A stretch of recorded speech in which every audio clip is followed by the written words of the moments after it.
Plastic നിർമ്മാണ മേഖലയിലുള്ള വ്യവസായികളെ ഏകോപിപ്പിച്ചുകൊണ്ട് 1997 സ്ഥാപിതമായ KPMA എന്ന സംഘടനയുടെ എല്ലാ വർഷവും നടന്നു വരുന്ന ജൂൺ 5 വേൾഡ് എൻവയോൺമെന്റ് ഡേയിലുള്ള സെലിബ്രേഷൻ ഈ തവണ സംസ്ഥാന കമ്മിറ്റിയുടെ നേതൃത്വത്തിൽ തൃശ്ശൂർ ടൗൺ ഹാളിൽ വെച്ച് നടത്തപ്പെടുകയാണ്. ബഹുമാനായ തൃശ്ശൂർ MLA രാജൻ ജെ പല്ലനും അതുപോലെ നമ്മുടെ തൃശ്ശൂർ മേയർ ഡോക്ടർ നിജിൻ ജസ്റ്റിനുമാണ് ഉദ്ഘാടകരും മുഖ്യാതിഥിയുമായി പങ്കെടുക്കുന്നത്.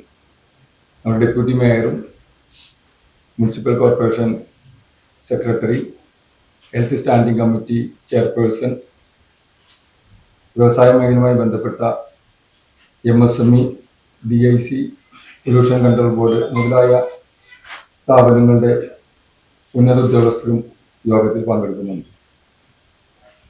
ഇതുകൊണ്ട് ഞങ്ങളുടെ സംഘടന ഉദ്ദേശിക്കുന്നത് പ്ലാസ്റ്റിക് നിർമ്മാണം എന്നതിലുപരി ഈ വ്യവസായ മേഖലയുമായി ബന്ധപ്പെട്ട് നിലനിൽക്കുന്ന വ്യവസായികൾക്ക് അവരുടെ പൗരബോധം തീർച്ചയായിട്ടും സമൂഹത്തിന് ഗുണം ചെയ്യുന്ന, അല്ലെങ്കിൽ പ്ലാസ്റ്റിക് മൂലം പ്രകൃതിക്ക് തെറ്റിദ്ധാരണകളായി ഉണ്ടായിട്ടുള്ള ഒരുപാട് വിഷയങ്ങളെ അഭിമുഖീകരിച്ചുകൊണ്ട് സമൂഹത്തിൽ സംഘടനയ്ക്കും വ്യവസായ മേഖലയ്ക്കും ഒരു സൽപ്പേര് നിലനിർത്തുക എന്നത് വളരെ കൃത്യമായി ഞങ്ങൾ ഇതിലൂടെ ഉദ്ദേശിക്കുന്നുണ്ട്.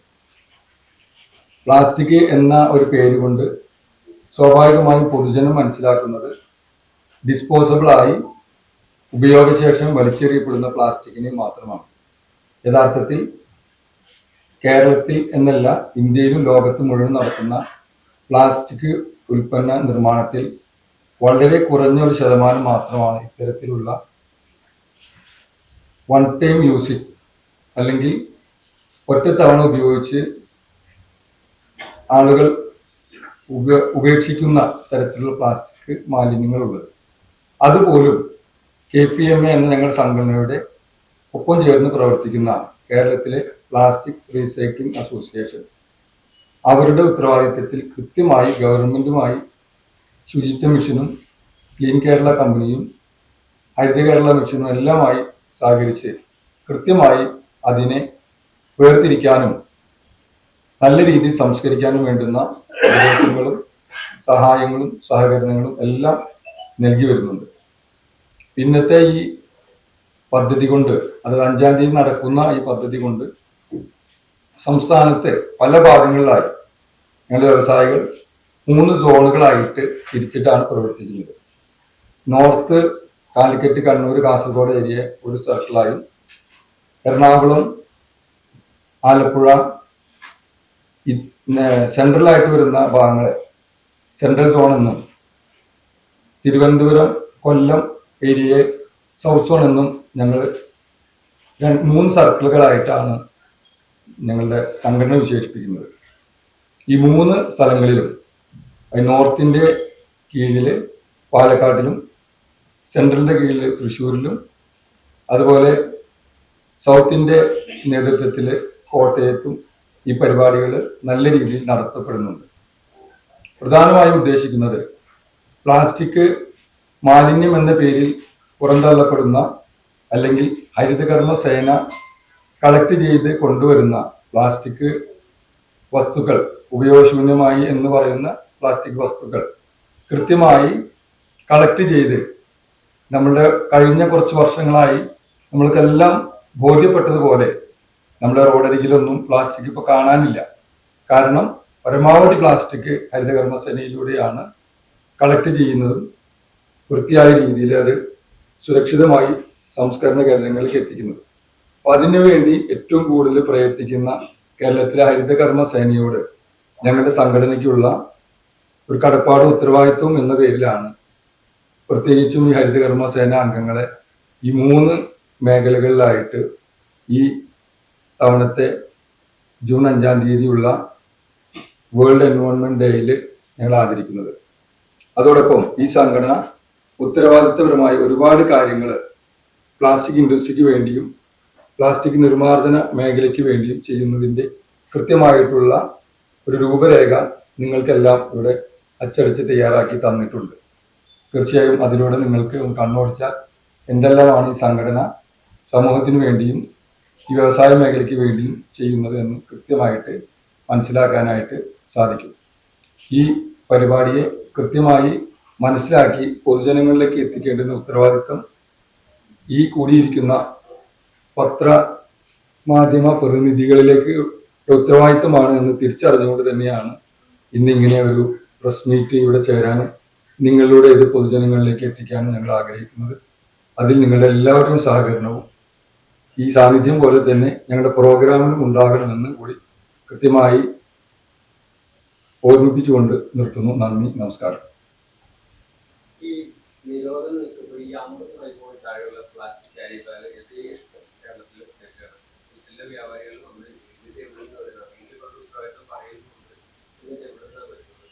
തീർച്ചയായും ഈ നിയമത്തിന് 2 തലങ്ങളുണ്ട്, സംസ്ഥാനവും കേന്ദ്രവും.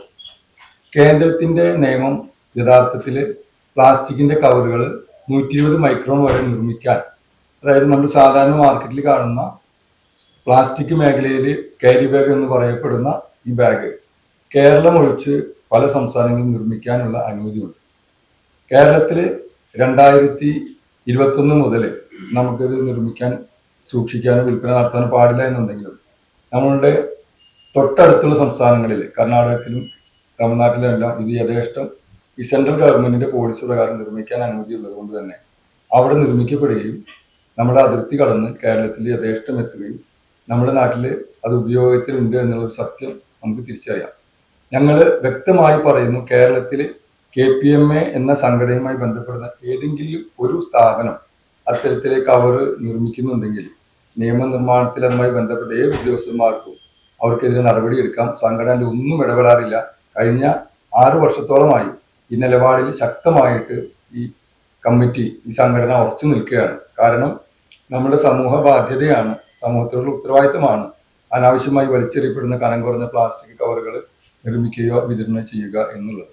തീർച്ചയായും അത്തരത്തിലുള്ള പ്ലാസ്റ്റിക് കവറുകൾ ഞങ്ങളുടെ സംഘടനയിലെ അംഗങ്ങൾ ആരും നിർമ്മിക്കുന്നില്ല എന്നുള്ള സത്യാവസ്ഥ നിങ്ങൾ അറിയിക്കുകയാണ്. ഇത് വരുന്ന മാർഗങ്ങൾ തടയാനുള്ള എന്ത് നീക്കവും ഗവൺമെന്റ് പറയുന്നുണ്ടെങ്കിലും അതിലെല്ലാം ഞങ്ങൾ പങ്കാളികളാണ്. കൃത്യമായിട്ട് അവരെ കാണിച്ചു കൊടുക്കാറുമുണ്ട്. ഇന്ന രീതിയിൽ ഇന്ന സ്ഥലത്ത് തെറ്റായ രീതിയിലുള്ള പ്ലാസ്റ്റിക് ഉൽപ്പാദിപ്പിക്കുന്നു, വിതരണം ചെയ്യുന്നുള്ള ഞങ്ങൾ കൃത്യമായി പറയാറുണ്ട്. പക്ഷെ കുറേയൊക്കെ ഗവൺമെന്റ് കണ്ടെത്തുമെങ്കിലും കച്ചവടക്കാരുടെ ഏതെങ്കിലും വ്യവസായികളും മാത്രമല്ല വ്യാപാരികളും ഉൾപ്പെടുന്നതാണല്ലോ ഇതൊരു വിതരണ സംവിധാനം.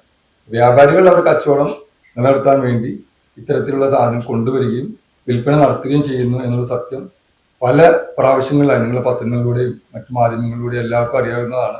സംഘടന അതിൽ പൂർണ്ണമായും എതിരാണ്. അത് ചെയ്യാൻ ഒരിക്കലും നമ്മൾ അനുവദിക്കുന്നുമില്ല എന്നുള്ള സത്യാവസ്ഥകൾ ബോധിപ്പിക്കുക. ഈ ഹരിതകർമ്മസേന ശേഖരിക്കുന്ന പാഴ്വസ്തുക്കള് നിങ്ങളേക്ക് പഞ്ചായത്ത് അനുമതിയോട് വരുന്നത് സാധാരണ എന്നെക്കാൾ കൂടുതൽ അതിന്റെ ഈ നേരത്തെ ഞാൻ പറഞ്ഞ പോലെ പ്ലാസ്റ്റിക് റീസൈക്ലിംഗ് മേഖലയിലുള്ള 100-ലധികം മെമ്പർമാർ ഞങ്ങളുടെ ഈ കേരള പ്ലാസ്റ്റിക് മാനുഫാക്ചറിംഗ് അസോസിയേഷനിലുണ്ട്. അപ്പൊ അവരുടെ പ്രതിനിധിയായിട്ട് സംസ്ഥാനത്ത് പ്രിയ എന്ന് പറയുന്ന ഒരു സംഘടനയുണ്ട്, plastic industries for recycle plastic.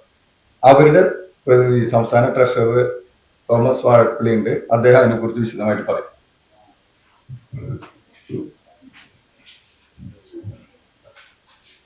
ഇവിടെ സൂചിപ്പിച്ചതുപോലെ കേരളത്തില് 150ഓളം പ്ലാസ്റ്റിക് റീസൈക്ലിംഗ് യൂണിറ്റുകളുണ്ട്. അത് നമ്മുടെ ഹാർഡ് പ്ലാസ്റ്റിക്കുകളും പുനർ നിർമ്മിക്കാവുന്നതുമായ പ്ലാസ്റ്റിക്കുകൾ അതിലൂടെ ഈ കമ്പനികളിലൂടെ തരംതിരിച്ച് പൊടിച്ച് അത് ഗ്രാനുവൽസ് ആക്കി റീയൂസ് ചെയ്യാൻ വേണ്ടി റീസർക്കിൾ എക്കണോമിയുടെ ഭാഗമായിട്ട് നമ്മുടെ കേരള സ്റ്റേറ്റ് മുഴുവനും ഈ വർക്കുകൾ നടന്നുകൊണ്ടിരിക്കുന്നു. ഹരിതകർമ്മസേന മുഖാന്തരം വരുന്ന പ്ലാസ്റ്റിക്കുകൾ തരംതിരിച്ച് അവര് ക്ലീൻ കേരള കമ്പനി മുഖാന്തരം ഇപ്പോൾ പല സംസ്ഥാനത്തിന്റെ പുറത്തേക്കും അതുപോലെ തന്നെ സംസ്ഥാനത്തിന് അകത്തുള്ള റീസൈക്ലിംഗ് യൂണിറ്റുകളിലേക്കും ഇത് വരുന്നുണ്ട്. അതുപോലെ തന്നെ മിക്സഡ് പ്ലാസ്റ്റിക്കുകൾ, അങ്ങനെ പല ഉപയോഗിക്കാൻ പറ്റാത്ത തരത്തിലുള്ള പ്ലാസ്റ്റിക്കുകൾ അവര് സിമെന്റ് കമ്പനി പോലെയുള്ള വലിയ കിണറുകളിലേക്ക് ഇത് സപ്ലൈ ചെയ്തുകൊണ്ട് ക്ലീൻ കേരള കമ്പനിയും അതുപോലെ തന്നെ ഈ മേഖലയിൽ വേസ്റ്റ് മാനേജ്മെന്റുകൾ എല്ലാ സംസ്ഥാനം ഒട്ടാകെ പ്രവർത്തിക്കുന്ന കമ്പനികൾ അത് ബെയിൽ ചെയ്ത് രൂപത്തിലാക്കി ആ സിമന്റ് കമ്പനികളുടെ കിലണിലേക്ക് കൊടുത്തുകൊണ്ടും അതുപോലെ റീസൈക്ലിംഗ് കമ്പനികളിലേക്ക് കൊടുത്തുകൊണ്ടും ഈ മേഖല വളരെ പാരലൽ എക്കണോമി ആയിട്ടും സർക്കുലർ എക്കണോമിയുടെ ഭാഗമായിട്ടും നന്നായിട്ട് പ്രവർത്തിച്ചു വരുന്നു. പിന്നെ എന്തെങ്കിലും സംശയം റീസൈക്ലിംഗ് എത്രയാണ് അവരെ സാധ്യത? ഒരു ഉൽപ്പന്നം ഒരു റീസൈക്കിൾ ചെയ്തു ഇത് വേറെ പ്രോഡക്റ്റ് വന്നു, അത് എത്രയാണ് അവരെ റീസൈക്കിൾ ചെയ്യാൻ പറ്റും? ആ ഒരു പോളിമർ ഇതിന്റെ ഒരു അപ്സൈക്ലിംഗ് റീസൈക്ലിംഗ് അങ്ങനെ രണ്ട് ഭാഗങ്ങളുണ്ട്.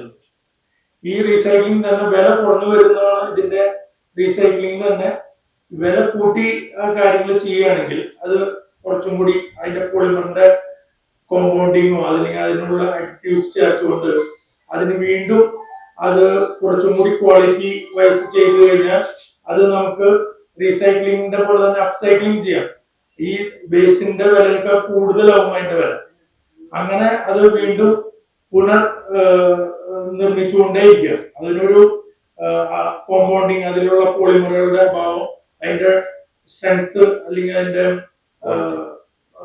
ക്വാളിറ്റി അത് കുറയുന്നതിനനുസരിച്ച് അത് കൂട്ടിക്കൊടുത്ത് അത് കൂടുതൽ നന്നായിട്ട് തന്നെ വീണ്ടും റീസൈക്കിൾ ചെയ്യാൻ പറ്റും. ഈ പ്ലാസ്റ്റിക് ഏറ്റവും നല്ല നിലയിൽ, അതായത് ക്വാളിറ്റി കുറഞ്ഞ് നമുക്ക് ഉപയോഗിക്കാൻ പറ്റാത്ത ഈ പറഞ്ഞ പോലെ 5 പൈസയുടെ കവറ് അങ്ങനെ ഇതുകൾ വന്നു കഴിയുമ്പോഴാണ് ഈ സാധനം മറ്റു തരത്തിലുള്ള മറ്റേ ബേണിങ്ങിന് വേണ്ടിയിട്ടോ അതിനും നല്ല കലോറി ഉണ്ട്. ഈ പ്ലാസ്റ്റിക് എത്ര തന്നെ കുറഞ്ഞാലും നല്ല കലോറി ഉള്ളതുകൊണ്ടാണ് ഈ കിലൻ കമ്പനികളിലേക്കെല്ലാം ഇത് ഭയങ്കരമായിട്ട് ഉപയോഗിക്കാൻ പറ്റുന്നത്.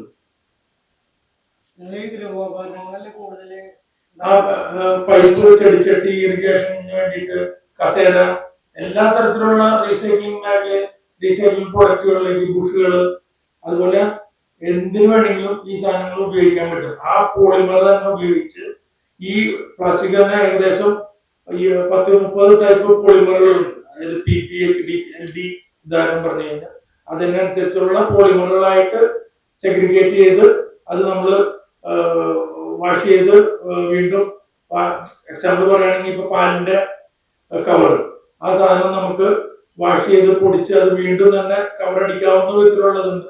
പെറ്റ് ബോട്ടില് കവർ അടിക്കാവുന്നതുണ്ട്. നമ്മുടെ ഈ സ്കൂട്ടർ കവറുകൾ അങ്ങനത്തെ കാര്യങ്ങൾ ഉപയോഗിക്കാൻ പറ്റും. കവർ തന്നെ അടിക്കാം. അത് കഴിഞ്ഞിട്ട് പിന്നെ നമുക്കത് പിന്നീട് ബാക്കി പല മേഖലകളിലേക്ക് അത് ഉപയോഗിക്കാൻ പറ്റും. സിമന്റ് കമ്പനിക്ക് കിലണിന് വേണ്ടിയിട്ട് കത്തിക്കാൻ വേണ്ടി ഹൈ ടെമ്പറേച്ചർ കിട്ടാൻ വേണ്ടി തന്നെയാണ് ഹീറ്റിംഗ്. ഹൈ ടെമ്പറേച്ചറിലെ കാലറികളാണ് അത്. പ്ലാസ്റ്റിക്കിന് അവസാനമില്ല.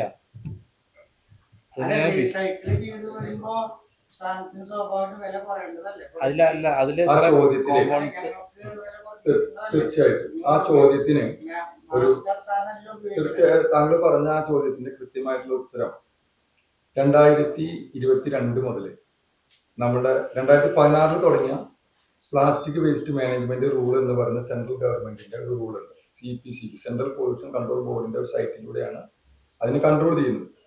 സാധാരണ ഈ പറഞ്ഞതായിരുന്നു നമ്മുടെ രാജ്യത്തെ, ലോകത്തെ മുഴുവനും ഒരു സംവിധാനം. പ്ലാസ്റ്റിക് ഒരിക്കൽ ഉപയോഗിക്കുക, രണ്ടാമത് ഉപയോഗിക്കുക, മൂന്നാമത് റീസൈക്കിൾ കഴിയുമ്പോൾ പ്ലാസ്റ്റിക്കിന്റെ ക്വാളിറ്റി കുറയും, അപ്പൊ അത് വിലയും കുറഞ്ഞു വരും എന്നുള്ളതായിരുന്നു ഒരു നിലപാട്. അപ്പോൾ ഈ ഫോസിൽ ഫ്യൂവലിന്റെ ഉപയോഗം കുറയ്ക്കുകയും കുറേയും കൂടിയും കാർബൺ ക്രെഡിറ്റ് ഫെസിലിറ്റിയോട് കൂടിയിട്ട് ഗ്രീൻ എൻവയോൺമെന്റിൽ വർക്ക് ചെയ്യുക എന്നുള്ള ഒരു സിദ്ധാന്തത്തിന്റെ പേരിൽ ഗവൺമെന്റ് നടപ്പിലാക്കിയ ഒരു സംവിധാനമാണ് EPR, എക്സ്റ്റൻഡഡ് പ്രൊഡ്യൂസർ റെസ്പോൺസിബിലിറ്റി. അത് പ്രകാരം ഒരു പോളിമറിന്റെ ഉപയോഗം കഴിഞ്ഞ് അത് ഏതെങ്കിലും രീതിയിൽ ഉപേക്ഷിക്കപ്പെട്ടാൽ അതിനെ വീണ്ടും വില കുറഞ്ഞതോ അല്ലെങ്കിൽ ക്വാളിറ്റി കുറഞ്ഞതോ ആയി മാറ്റുന്നതിന് പകരം, നേരത്തെ മിസ്റ്റർ തോംസൺ പറഞ്ഞതുപോലെ, അതിനെ നിർമ്മിച്ച സമയത്ത് അതിൽ എന്തൊക്കെയായിരുന്നു ഉണ്ടായിരുന്നത് അതിലേക്ക് വീണ്ടും ആവശ്യമുള്ള കെമിക്കൽസിനെ ചേർത്തുകൊണ്ട് അതിനെ അപ്സ്കെയിൽ ചെയ്തിട്ട് നല്ല രീതിയിൽ പുതിയ പ്രോഡക്റ്റിന്റെ ഈക്വലന്റ് ക്വാളിറ്റി ആക്കി മാറ്റുക, അങ്ങനെ ഉപയോഗത്തിൽ അതിനെ നിലനിർത്തുക എന്നുള്ളതാണ് ഗവൺമെന്റിന്റെ പുതിയ നിയമം. എന്ന് വെച്ചാൽ ഒരു പ്ലാസ്റ്റിക്കിന്റെ ഒരു കണ്ടെയ്നർ ഉണ്ടാക്കുന്ന കമ്പനിക്കാരൻ ഇപ്പോഴത്തെ നിയമപ്രകാരം ഫാർമസ്യൂട്ടിക്കൽ ഉപയോഗത്തിനല്ലാത്ത, മരുന്ന് നിറയ്ക്കാനല്ലാത്ത ഏത് ആവശ്യത്തിനു വേണ്ടി സപ്ലൈ ചെയ്യുന്ന പ്ലാസ്റ്റിക് കണ്ടെയ്നർ ആണെങ്കിലും അതിലകത്ത് ഇപ്പോഴത്തെ നിയമപ്രകാരം ഏകദേശം 35% ഇത്തരത്തിൽ ക്വാളിറ്റി ഉള്ള റീസൈക്കിൾ കൂടി ചേർത്ത് വേണം അവർ ഉൽപാദനം നടത്താൻ. അല്ലാത്ത പക്ഷം അവർ പിന്നീട് ഒരു വർഷത്തിൽ ഗവൺമെന്റ് ഓഡിറ്റ് ചെയ്യുമ്പോൾ ആ ഉപയോഗിക്കേണ്ട ക്വാണ്ടിറ്റി ഉപയോഗിക്കാത്തതിന്റെ പേരിൽ ഭീമമായിട്ടുള്ള പെനാലിറ്റി ഗവൺമെന്റ് സെസ് എന്ന പേരിൽ ഗവൺമെന്റ് നടപ്പിലാക്കിയത് അടയ്ക്കാൻ ബാധ്യസ്ഥരാണ്. ഒരിക്കലും റീസൈക്ലിംഗ് എന്നുള്ളത് വില കുറയാനുള്ള ഒരു കാരണമായിട്ട് ഇനിയുള്ള കാലഘട്ടങ്ങളിൽ അറിയപ്പെടുന്നില്ല. പകരം പുനരുപയോഗം ചെയ്യാനുള്ള സാങ്കേതിക വിദ്യയെ നല്ല രീതിയിൽ ഉപയോഗപ്പെടുത്തിക്കൊണ്ട് പ്രകൃതിക്ക് ഹാനികരമല്ലാത്ത രീതിയിൽ ഫോസിൽ ഫ്യൂവലിന്റെ ഉപയോഗം കുറച്ചുകൊണ്ട് നമ്മളുടെ ആവശ്യങ്ങളെ എങ്ങനെ, കാരണം ജനസംഖ്യ വർദ്ധിച്ചു വരുന്നു, പ്ലാസ്റ്റിക്കിന്റെ ഉപയോഗം തീർച്ചയായിട്ടും കൂടും. അതിനനുസരിച്ച് ഫോസിൽ ഫ്യൂവൽ എടുക്കാതിരിക്കാൻ വേണ്ടി നിലവിൽ നമ്മൾ പ്ലാസ്റ്റിക് ആക്കി പോളിമർ ആക്കി മാറ്റിയതിനെ അങ്ങനെ തന്നെ ആ ക്വാണ്ടിറ്റിയിൽ നിലനിർത്തുക എന്നുള്ളതാണ് യഥാർത്ഥത്തിൽ ഇപ്പോഴത്തെ ഗവൺമെന്റ് പോളിസി പ്രകാരം നടപ്പിലാക്കിയിട്ടുള്ളത്. മറ്റൊരു കാര്യമുള്ളത്, ഈ സെൻട്രൽ ഗവൺമെന്റ് ഒരു റൂൾ കൊണ്ടുവന്നത് പ്രകാരം കേരളത്തിന്റെ ഒഴിച്ച് മറ്റുള്ള എല്ലാ സംസ്ഥാനങ്ങളിലും പല പ്ലാസ്റ്റിക് സാധനങ്ങളും നല്ല രീതിയിൽ നിർമ്മിക്കാനും ഉപയോഗിക്കാനും വിൽപ്പന നടത്താനും സാധ്യമാണ്. കേരളത്തിലെ 2021 വന്ന നിയമപ്രകാരം അത് രണ്ടും രണ്ട് തരത്തിലാണ്. സംസ്ഥാനത്ത് ഒരു നിയമം നിലനിൽക്കുന്നു, അന്യ സംസ്ഥാനങ്ങളിൽ മറ്റ് സെൻട്രൽ ഗവൺമെന്റ് പോളിസിയിൽ പോകുന്നത് കൊണ്ട് നിർമ്മിക്കാൻ അല്ലെങ്കിൽ വിൽക്കാൻ നമുക്ക് പറ്റാത്ത പലതും അവിടെ നിർമ്മിക്കപ്പെടുകയും അതിന്റെ ലാഭവും അതിന്റെ ഉത്തരവാദിത്തമൊക്കെ അവരെടുക്കുകയും ഇവിടെ നമ്മളത് അറിഞ്ഞോ അറിയാതെയോ നിയമം തെറ്റിച്ചു വരുന്ന സാധനങ്ങൾ വരെ ഉപയോഗിക്കാൻ ബാധ്യസ്ഥരാകുകയും ചെയ്യാണ്. യഥാർത്ഥത്തിൽ സെൻട്രൽ ഗവൺമെന്റിന്റെ ആ ഒരു നിയമം ഇവിടെയും കൂടി വരികയാണെങ്കിൽ യഥാർത്ഥത്തിൽ ഇത്തരത്തിലുള്ള കനം കുറഞ്ഞ കവറുകൾക്ക് പകരം കേരളത്തിലെ വ്യവസായികൾക്ക് തന്നെ കൃത്യമായി ഗവൺമെന്റിന്റെ നിർദ്ദേശപ്രകാരമുള്ള കവർ നിർമ്മിക്കാനും വിൽപ്പന നടത്താനും സാധിക്കുകയും കനം കുറഞ്ഞതിനേക്കാളും കട്ടി കൂടിയതാണെങ്കിൽ അതിന്റെ റീസൈക്കിളും ക്വാളിറ്റിയും കുറെ കൂടി നന്നാവുകയും ചെയ്യും. അപ്പൊ അത് കൂടെ ഈ ചോദ്യത്തിന് ഉത്തരമായിട്ട് ഒന്ന് പറയാം.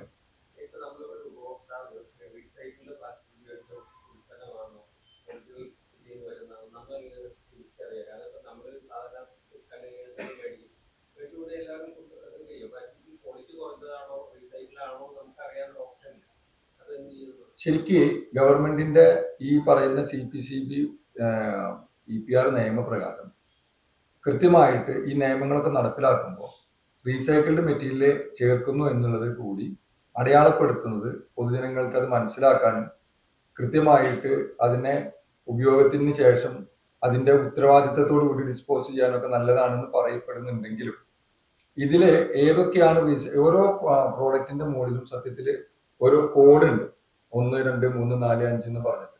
അപ്പൊ തെറ്റിദ്ധാരണജനകമായിട്ടൊരു കാര്യം, ഏറ്റവും കൂടുതൽ ഉപയോഗിക്കുന്ന നമ്മൾ കുടിവെള്ളത്തിനൊക്കെ ഉപയോഗിക്കുന്ന പെറ്റ് ബോട്ടിലിന്റെ മുകളിൽ റീസൈക്ലിംഗ് മാർക്കായിട്ട് ഒന്നെന്ന് കാണുമ്പോൾ ജനങ്ങളുടെ ധാരണ അത് ഒരു പ്രാവശ്യം ഉപയോഗിക്കാനുള്ള ഒരു വസ്തുവാണ് എന്നാണ്. എന്നാൽ ഒരു ഇന്റർനാഷണൽ ആയിട്ടുള്ള റീസൈക്ലിംഗ് ലോഗോ മാർക്ക് മാത്രമാണ് ഈ 1 എന്ന് പറയുന്നത്.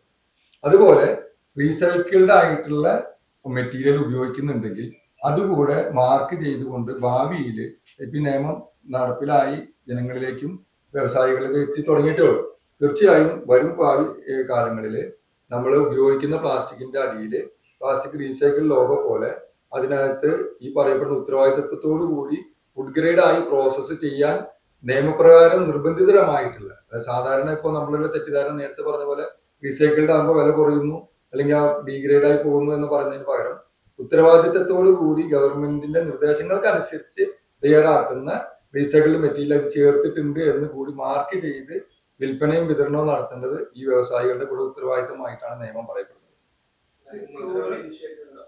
തീർച്ചയായിട്ടും ഇപ്പോ ഈ മെറ്റീരിയലിന്റെ ഈ പുതിയ പ്രോജക്ട്, ഉദാഹരണത്തിന് ഒരു റീസൈക്ലിംഗ് കമ്പനി പഴയ കാലത്ത് തുടങ്ങണമെങ്കിൽ മൂലധനം 7 കോടി രൂപയായിരുന്നെങ്കിൽ ഇന്ന് അങ്ങനെ ഒരു കമ്പനി തുടങ്ങണമെങ്കിൽ ചുരുങ്ങിയത് 12 കോടി രൂപ വേണം. അതിന്റെ നിർമ്മാണ സാമഗ്രികളിൽ വന്നിട്ടുള്ള സാങ്കേതിക വിദ്യയിൽ വന്നിട്ടുള്ള മാറ്റങ്ങളൊക്കെ ഉണ്ട്.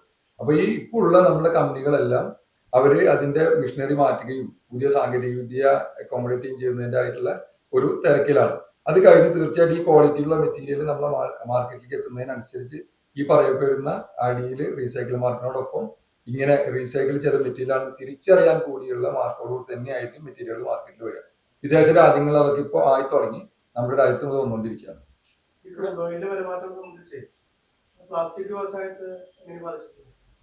യുദ്ധം ഒന്നും സാരമില്ല, നല്ല രീതിയിൽ തന്നെ ബാധിച്ചിരിക്കുകയാണ്. കാരണം എല്ലാവരും വിചാരിക്കും ഇതിന് വില കുറയട്ടെ, ഈ വർഷം നിങ്ങൾ ഈ ചെയ്യുന്നില്ല അല്ലെങ്കിൽ ഉപയോഗിക്കുന്നില്ല എന്ന് മാറ്റി നിർത്തുന്നത് നമ്മുടെ ബിസിനസ്സിനെയും നമ്മുടെ ഇവിടുത്തെ ഡെവലപ്മെന്റ്സിനെയും ബാധിച്ചുകൊണ്ടിരിക്കുകയാണ്. കാരണം യുദ്ധം എന്നുള്ള പേരിൽ ഇപ്പം ഗ്യാസിന് വില കുറയാണ്, കൂടുതലാണെന്ന് വെച്ചിട്ട് ആരും തന്നെ ചായയോ കാപ്പിയോ ഉണ്ടാക്കാതിരിക്കുന്ന ഭക്ഷണ പദാർത്ഥങ്ങളിൽ കുറച്ച് ക്വാണ്ടിറ്റി കുറയ്ക്കും. അല്ലെങ്കിൽ ആ ഒരു വെജിറ്റബിൾ മീൽസ് കഴിക്കുകയാണെങ്കിൽ 10 തരം കൊടുത്തിരുന്നത് ഇപ്പൊ 5 തരം ആക്കി എന്നതല്ലാണ്ട് ഗ്യാസിന് ഗ്യാസ് തന്നെ വേണം, പ്ലാസ്റ്റിക്കിന് പ്ലാസ്റ്റിക് തന്നെ വേണം. നമ്മുടെ നാട്ടിലുണ്ടാവുന്നതിനേക്കാൾ 90% സാധനം ഇമ്പോർട്ട് ചെയ്തതാണ്. തീർച്ചയായിട്ടും അതിന് ഈ വക കാര്യങ്ങൾ കുറച്ചുകൂടി ശ്രദ്ധിക്കുകയാണെങ്കിൽ നമ്മൾ റീപ്രോസസ് ചെയ്ത് അത് കൂടുതൽ നമ്മുടെ ക്വാളിറ്റി ഉണ്ടാക്കി അത് പ്രൊഡക്റ്റ് മാർക്കറ്റിൽ വരികയാണെങ്കിൽ അത് സത്യസന്ധമായ രീതിയിൽ ഏത് സാധനത്തിനും ഒരു 2 നെഗറ്റീവ് വശമുണ്ട്.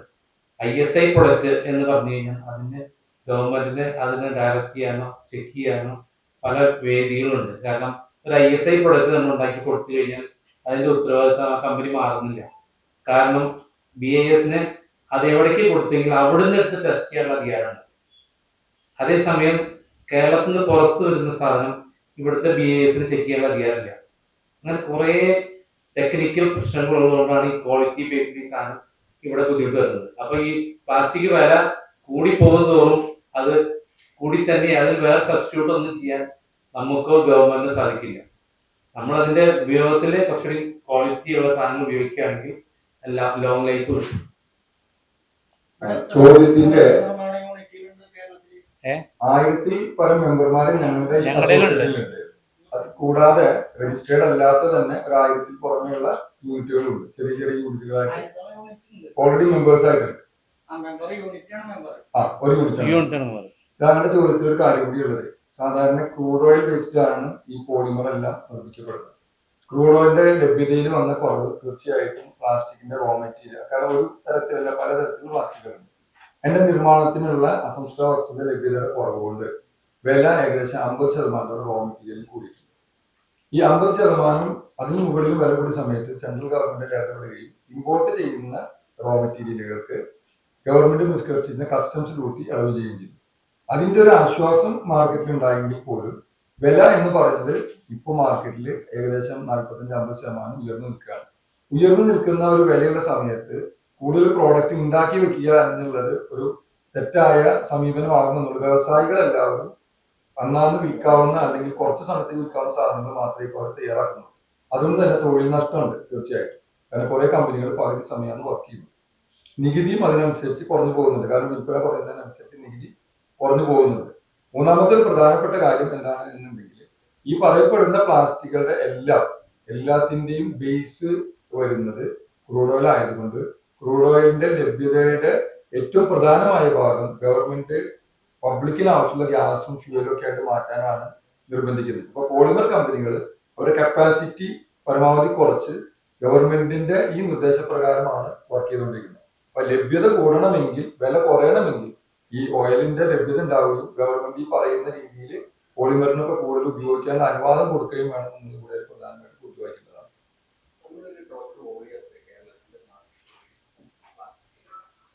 പ്ലാസ്റ്റിക് എന്ന ഒരു കോമൺ വേർഡാണ് യഥാർത്ഥത്തില്. പക്ഷെ പോളിമറിൽ തന്നെ നേരത്തെ മിസ്റ്റർ തോമസൺ പറഞ്ഞത് 10-30 തരം റോ മെറ്റീരിയൽസ് നമ്മുടെ ഇവിടെ വിൽപ്പന നടക്കുകയും അതുകൊണ്ട് പലതരം പ്രോഡക്റ്റുകൾ ഉണ്ടാക്കുകയും ചെയ്യുന്നുണ്ട്. ഓക്കെ, അപ്പോൾ അതിന്റെ ഒരു കൃത്യമായിട്ടുള്ള കണക്ക് ഇവിടെ കേരളത്തിൽ ഉണ്ടാക്കുന്ന, കേരളത്തിൽ GST അടച്ച് മെറ്റീരിയൽ വാങ്ങുന്ന ആളുകളുടെ ഒരു കണക്ക് പ്രകാരം ഏറ്റവും കുറഞ്ഞ കണക്ക് പറയുകയാണെങ്കിൽ മെട്രിക് ടണ്ണിൽ പറയുകയാണെങ്കിൽ ഒരു 10,000 ടണ്ണിൽ കുറയാത്ത മെറ്റീരിയൽ കൺസ്യൂമർ ഗുഡ്സിനും യൂസേജും വരുന്നതിനുണ്ട്. അതുകൂടാതെ PVC ഉണ്ട്. PVC കൂടാതെ റബ്ബർ മാനുഫാക്ചറിംഗ് ഉണ്ട്. അതായത് ടയറൊക്കെ നമുക്ക് സിന്തറ്റിക് പോളിമറിലായിട്ടാണ് വരുന്നത്. അപ്പൊ കൃത്യമായിട്ടുള്ള ഒരു കണക്കിൽ ഇപ്പോൾ ഒരു 10,000 ടൺ എന്ന് പറയുന്നത് സാധാരണ കൺസ്യൂമർ പ്രോഡക്ട്സ് പാക്കിംഗ് മെറ്റീരിയലായിട്ട് മിനിമം നമുക്ക് കണക്കാക്കാം. അതിനേക്കാൾ വലിയ വോളിയം PVC-ലും റബ്ബറിലും ഒക്കെ ആയിട്ട് ഉപയോഗപ്പെടുന്നുണ്ട്. പങ്കെടുത്തത് അത് 5 പേര് വന്നിട്ടുണ്ട്. PJ ജോർജ് കുട്ടി, ഇദ്ദേഹം തൃശ്ശൂര് നമ്മളുടെ സെൻട്രൽ സോൺ എന്ന് പറയുന്ന മേഖലയുടെ പ്രസിഡന്റാണ്. ഞാൻ ഞങ്ങളുടെ സംഘടനയുടെ സംസ്ഥാന കമ്മിറ്റിയുടെ ജനറൽ സെക്രട്ടറി ആണ്. ഷാഹുൽ ഹമീദ്. പ്രണോജ് വി പ്രഭാകർ തൃശ്ശൂർ സ്വദേശിയാണ്, എറണാകുളത്താണ് താമസം. അദ്ദേഹം ഞങ്ങളുടെ KPM-യുടെ സംസ്ഥാന കമ്മിറ്റിയുടെ എക്സിക്യൂട്ടീവ് അംഗമാണ്. തോംസൺ വാഴപ്പള്ളി 50 വർഷത്തിൽ മുകളിലായിട്ട് പ്ലാസ്റ്റിക് നിർമ്മാണ മേഖലയിൽ സജീവമായിട്ടുള്ള വാഴപ്പള്ളി കുടുംബത്തിൽ നിന്ന് ഇപ്പോഴും നിലനിൽക്കുന്ന ആ സംവിധാനത്തിന്റെ സാരഥിയാണ് അദ്ദേഹം. നമ്മുടെ റീസൈക്ലിംഗ് മേഖലയിൽ നേരത്തെ പറഞ്ഞ പോലെ പ്രിയ എന്ന സംഘടനയിൽ സംസ്ഥാന ട്രഷററാണ്. അതുപോലെ തന്നെ നമ്മുടെ തൃശ്ശൂർ അല്ലെങ്കിൽ സെൻട്രൽ സോണിൽ വരുന്ന സംസ്ഥാന കമ്മിറ്റിയുടെ എക്സിക്യൂട്ടീവ് അംഗമാണ്. സാബു ആന്റണി തൃശ്ശൂർ എല്ലൂർ എസ്റ്റേറ്റിലാണ് ഒരു പ്ലാസ്റ്റിക്കിന്റെ ഫുഡിന് ആവശ്യമുള്ള കവറുകളും മറ്റും നിർമ്മിച്ച് പ്രിന്റ് ചെയ്ത് കൊടുക്കുകയാണ്. അദ്ദേഹം സംസ്ഥാന കമ്മിറ്റിയിൽ എക്സിക്യൂട്ടീവ് അംഗമാണ്. ഈ 5 പേരാണ് ഇന്ന് പങ്കെടുത്തിട്ടുള്ളത്. വരും 3 സോണിലും വ്യത്യസ്തമായിട്ട് പരിപാടി നടക്കുന്നുണ്ട്. ഒന്ന് പാലക്കാട് നടക്കുന്നുണ്ട്, അവിടെ ഇതുപോലെ ആൾക്കാർ ചേരുന്നുണ്ട്. കോട്ടയത്ത് ആ പരിപാടി ഉദ്ഘാടനം ചെയ്യുന്ന നമ്മുടെ സ്പീക്കറാണ്, നമ്മുടെ നിയമസഭാ സ്പീക്കറാണ്. ആ പരിപാടികളൊക്കെ അവിടെ നടക്കുന്നതോടൊപ്പം ഇവിടെ നടക്കുന്നുണ്ട്. അപ്പോൾ സംസ്ഥാനത്തിന്റെ പ്രധാനപ്പെട്ട ഉത്തരവാദിത്തമുള്ള ആളുകൾ ഇതിൽ പങ്കെടുക്കും. പക്ഷെ ആ പ്രദേശങ്ങളിലുള്ള മെമ്പർമാർ അതാത് സ്ഥലങ്ങളിൽ പങ്കെടുക്കും. ഞങ്ങൾ 600-ൽ കൂടുതൽ ആളുകൾ ഈ പ്രോഗ്രാമിൽ ഉണ്ടാവും എന്നാണ് ഞാൻ ഉദ്ദേശിക്കുന്നത്.